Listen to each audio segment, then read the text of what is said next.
नमस्कार, DELED first year और हम अपनी जो 7वीं इकाई है उसके अंतर्गत शब्द संरचना के बारे में पढ़ रहे थे। शब्द संरचना के अंतर्गत हम लोगों ने देखा कि जो ऐतिहासिक या प्राचीन दृष्टि से शब्द, जिसमें तत्सम तद्भव शब्दों को हमने देखा, फिर रचना की दृष्टि से शब्दों को देखा, अर्थ की दृष्टि से शब्दों को देखा। अब है हम देखेंगे व्याकरणिक दृष्टि से शब्द। व्याकरणनिष्ठ जो विवेचन है उसके आधार पर शब्द को कितने भागों में बांटा गया है और उसके अंदर कौन कौन से व्याकरणिक नियम जो आते हैं। तो व्याकरणिक दृष्टि से 2 भागों में बांटा गया है। कितने भागों में? 2। पहला है विकारी और दूसरा है अविकारी। विकार। अब विकार से अगर हम बात करें तो विकार का मतलब होता है बदलाव। क्या होता है? बदलाव। अर्थात जिन शब्दों के अंतर्गत लिंग, वचन, काल के आधार पर है ना बदलाव आ जाए वो विकारी शब्द कहलाते हैं, और जिनमें बदलाव नहीं होता वे अविकारी शब्द कहलाते हैं। विकारी के अंतर्गत संज्ञा, सर्वनाम, विशेषण, ये सारी चीजें आती है व्याकरणिक। तो परिभाषा के रूप में हम लोग एक बार देख लेते हैं विकारी शब्दों को। विकारी शब्द वे होते हैं, विकारी शब्द वे होते हैं जिनमें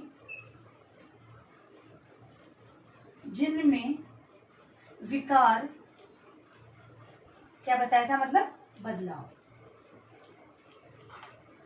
बदलाव आ जाता है। यह विकार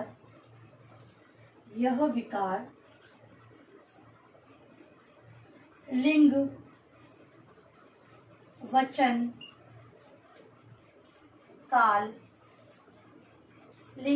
काल आदि के कारण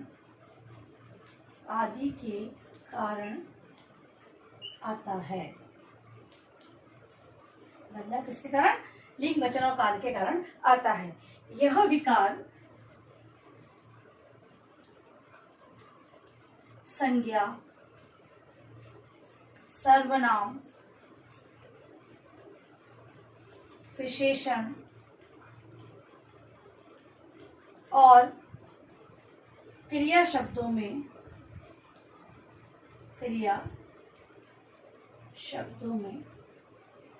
होता है। ठीक है, तो ये है विकारी शब्द। जो इसके अंदर कौन कहा गया? संज्ञा आ गई, सर्वनाम को हम देखेंगे, विशेषण को देखेंगे और क्रिया लिखेंगे, क्रिया। ठीक है, क्रिया शब्दों में होता है। अब दूसरा है अविकारी। अविकारी के अंतर्गत अविकारी शब्द,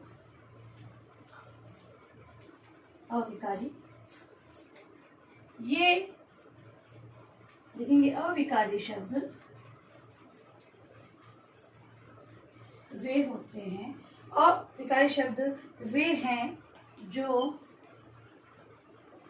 वाक्य में हमेशा अपने मूल रूप में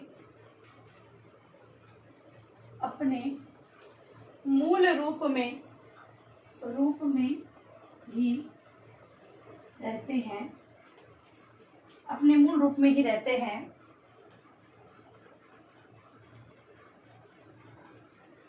इन्हें अव्यय भी कहते हैं। अव्यय मतलब जिनका व्यय ना हो, जो किसी भी प्रकार से घटे ना। ठीक है, यहाँ पे तो बदलाव हो रहा है लेकिन यहाँ पर बदलाव नहीं होता, व्यय नहीं होता, खर्च नहीं होते हैं, वे अव्यय कहते हैं। इनमें लिंग, वचन, काल आदि व्याकरणिक कोटियों का प्रभाव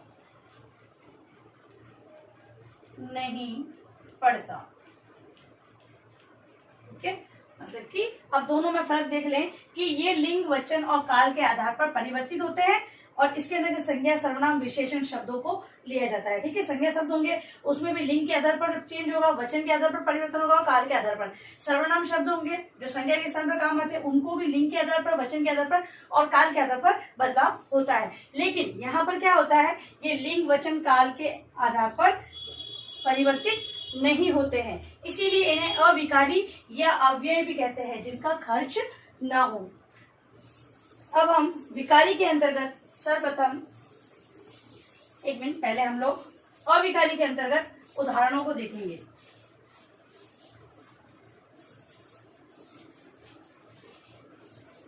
अविकारी के अंतर्गत क्रिया विशेषण आते हैं। अविकारी का उदाहरण देखेंगे, अविकारी और हम देखेंगे उदाहरण। तो क्रिया विशेषण, क्रिया विशेषण आता है इसमें। अब क्रिया विशेषण के अंतर्गत कौन कौन से शब्द होते हैं, शब्द जैसे आज, आज है वो संज्ञा मतलब किसी व्यक्ति, वस्तु, किसी के लिए भी आज है तो वही का वही रहेगा। कल वो भी ऐसे ही प्रयुक्त होता है, लिंग, वचन, काल के अंतर्गत वैसा का वैसा प्रयुक्त होगा। फिर है सदैव आदि। इसके अलावा संबंध बोधक, संबंध बोधक, संबंध को बताने वाले, संबंध को बताने वाले भी इसमें आप परिवर्तित रहते हैं, जैसे कि के ऊपर, के पहले, के बिना, के हेतु आदि बहुत सारे होते हैं। फिर है समुच्चय बोधक, समुच्चय बोधक जो समूह का बोध कराए। ठीक है, उसके अंतर्गत और, या, किंतु, अतएव आदि आते हैं। फिर है अगला इसका विस्मयादि बोधक, विस्मयादि,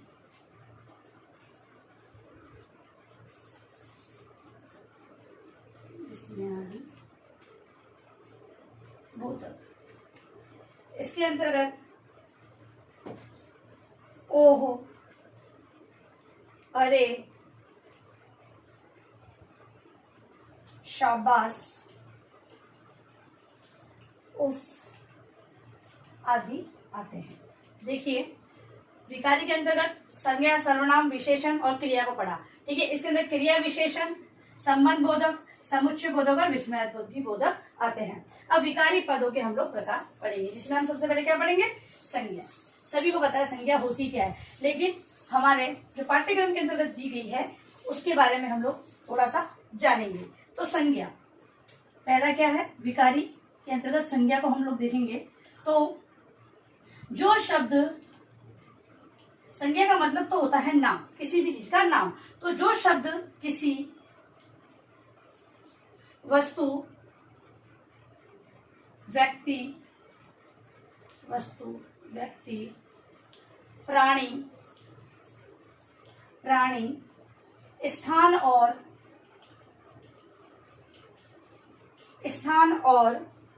भाव आदि का बोध कराते हैं, उन्हें संज्ञा कहते हैं, उन्हें संज्ञा कहते हैं। उदाहरण के लिए संज्ञा है वो हम लोग, संज्ञा के 3 प्रकार मुख्य रूप से होते हैं, लेकिन बहुत से जो भाषाविद हैं वो संज्ञा के 5 प्रकारों के बारे में बताते हैं। पहली है व्यक्तिवाचक, दूसरी है जातिवाचक, तीसरी है भाववाचक,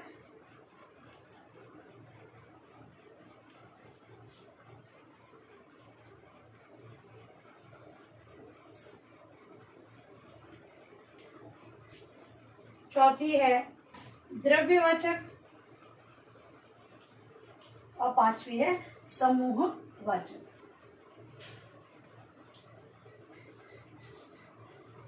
जैसा कि सबसे पहले हम लोग जातिवाचक संज्ञा के बारे में पढ़ेंगे। होती तीन ही है। जातिवाचक के अंतर्गत द्रव्यवाचक और समूहवाचक को लिया गया है। होती व्यक्तिवाचक, जातिवाचक, भाववाचक ही है, लेकिन जातिवाचक के अंतर्गत बहुत से भाषाविद हैं वो द्रव्यवाचक और समूहवाचक का भी अध्ययन करवाते हैं। हम सबसे पहले जातिवाचक संज्ञा के बारे में पढ़ते हैं।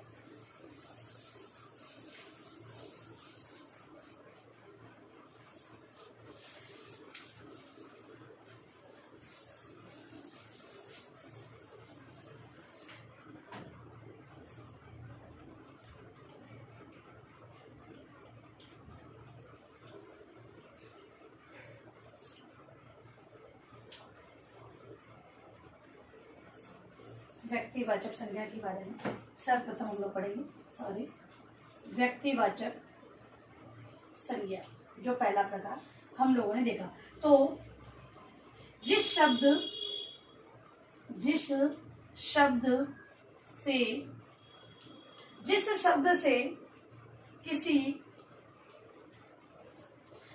से किसी विशेष प्राणी, वस्तु, स्थान या पदार्थ का बोध होता है उसे व्यक्तिवाचक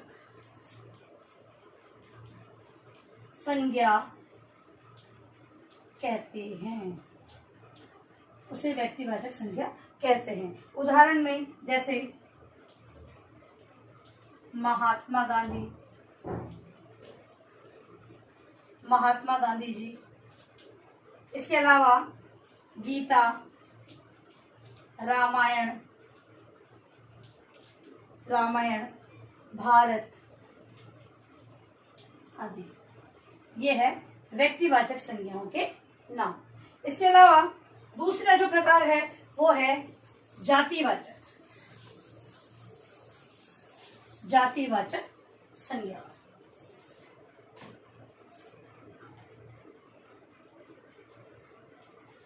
दूसरा प्रकार है जातिवाचक संज्ञा। जातिवाचक संज्ञा की परिभाषा है जिस शब्द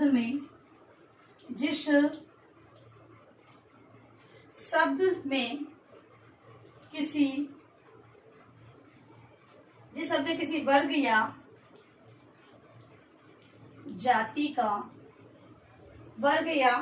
जाति के सभी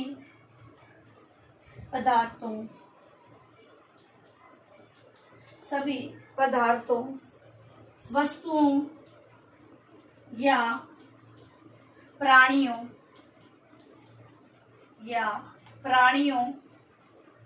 का बोध होता है जातिवाचक संज्ञा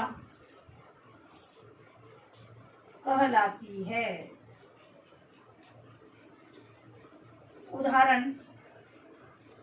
उदाहरण में लड़का, बच्चा, वृक्ष, नगर, पुस्तक, नदी, देश आदि। ठीक है, तो यह है वर्ग का या जाति के सभी पदार्थ और वस्तुओं या प्राणियों का बोध होता है, वो जातिवाचक संज्ञा कहलाती है।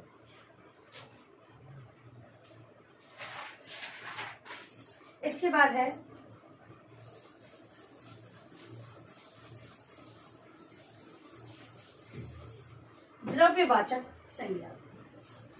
द्रव्यवाचक संज्ञा। चूंकि इन संज्ञा को हमने जातिवाचक के अंतर्गत ही ले रहे हैं, इसीलिए तो जातिवाचक संज्ञा में द्रव्यवाचक वे शब्द वे शब्द जो किसी द्रव्य अथवा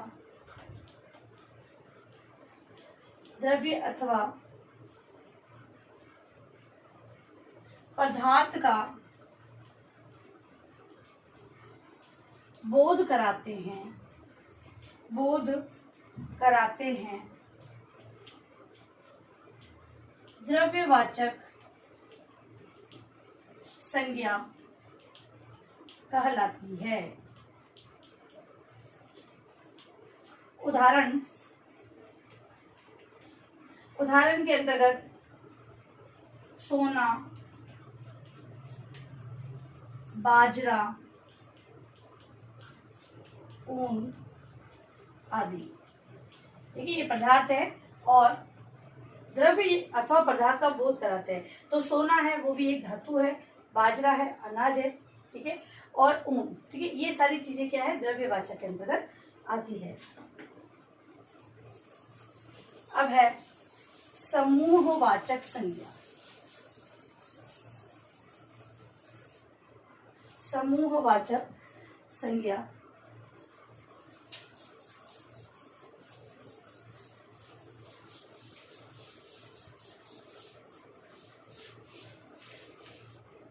समूहवाचक संज्ञा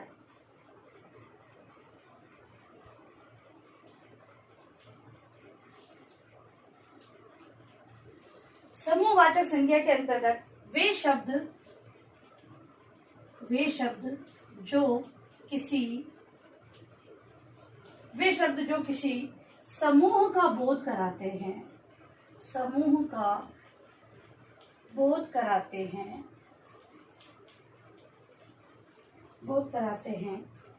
उन्हें समूहवाचक संज्ञा कहते हैं। जैसे उदाहरण के रूप में पुलिस, परिवार, संसार आदि। अब जो हमारा अंतिम प्रकार बचता है इस विकारी शब्द के अंतर्गत संज्ञा जो हमने आज पढ़ी है वो है भाववाचक के बारे में हम पढ़ेंगे। जो अगला प्रकार है, जो 3 संज्ञाओं के बारे में हम व्यक्तिवाचक, जातिवाचक और भाववाचक, इसलिए भाववाचक संज्ञा। भाववाचक संज्ञा जिसे हम छू ना सके, देख ना सके, केवल महसूस कर सके, वो होती है भाववाचक संज्ञा। अब ऐसे शब्द जिनको एहसास से हम लोग ज्ञात कर सकते हैं कि कौन सा भाव वो प्रकट कर रही है, ऐसे शब्द भाववाचक संज्ञा के अंतर्गत आते हैं। तो जिन शब्दों से किसी व्यक्ति, स्थान, वस्तु स्थान के गुण, दशा, भाव या स्थिति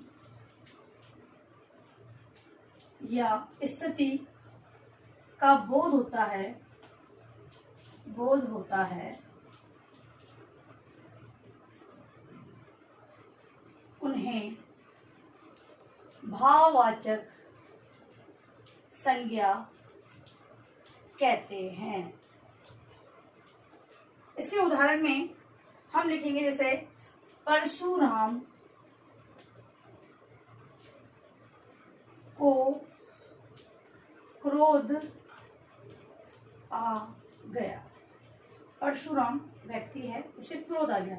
यहाँ पर क्रोध हमें दिख नहीं रहा, इसे हम छू नहीं सकते, लेकिन हम इस भाव को समझ सकते हैं कि ये क्रोध है और व्यक्ति में किस प्रकार ये उत्पन्न हुआ। इसके अलावा सत्य, प्रेम, करुणा, ये सारे भाव हैं, दया, क्षमा आदि। और कुछ हैं जो जैसे मीठे से बने हैं, मिठास, मीठे से बना है मिठास। इसके अलावा मित्र से बनी है मित्रता। ये भी क्या है, भाववाचक संज्ञा होती है।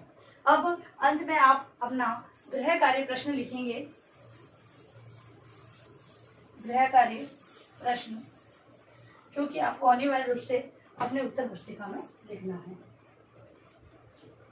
क्योंकि आज हम लोगों ने विकारी शब्द के अंदर केवल संज्ञा को पढ़ा है, तो आप इसी को अपनी उत्तर पुस्तिका में गृह कार्य के रूप में लिखें।